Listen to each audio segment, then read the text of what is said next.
Hi, we're Boy and Bear, and we're at 101.9 KINK at the Skype live studio.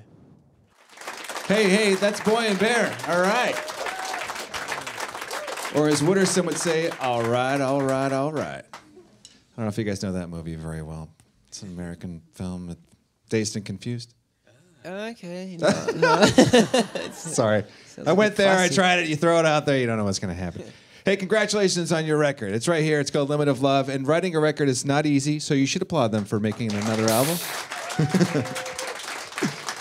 And doing a tour behind it. And last night was at the Dougford, and it was a sold-out show, and it was awesome.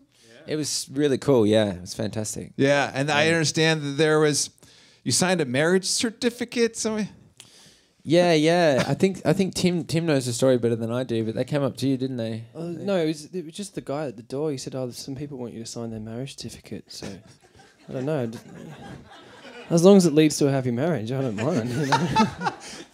Yeah, let's hope it's the blessing and not the curse. Exactly. Yeah. So that's got to be like a first-time thing.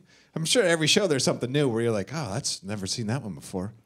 It is a first-time thing, and probably a last-time thing too, I think, to be honest.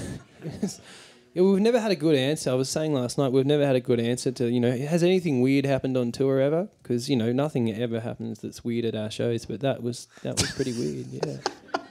Good on them, though. Yeah. Well, thank you so much for coming back and playing for us. This is a band that, they're from Australia, so they got to spend like 3 days on a plane to get home or something like that. Yeah. And they could have gone home after the show, but they decided to hang out and play for us. So thank you so much for taking time. No worries.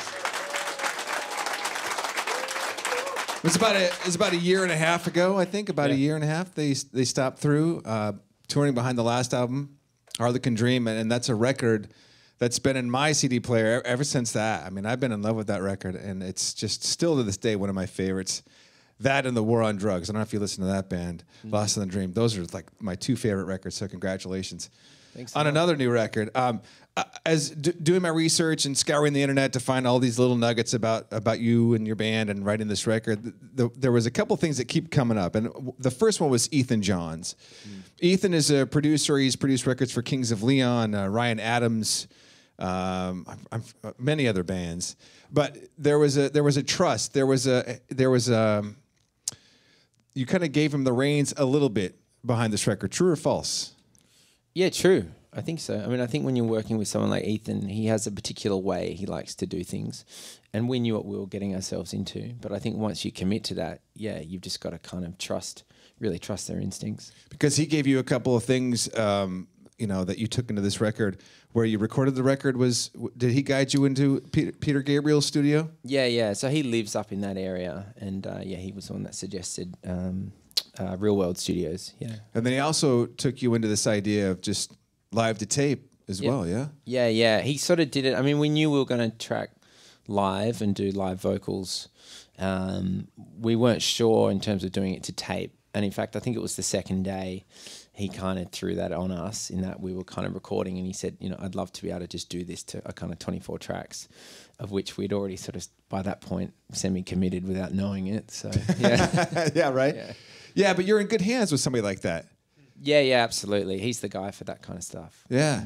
I want to ask, too, about as you go out and you are playing these new songs, introducing them to the world, because once it's out, it's out. But you're yet to take them to the stage. Are there any extra nerves, any extra butterflies when you play these brand new songs for the first time? And not brand new, but it's been out for about 5-6 weeks.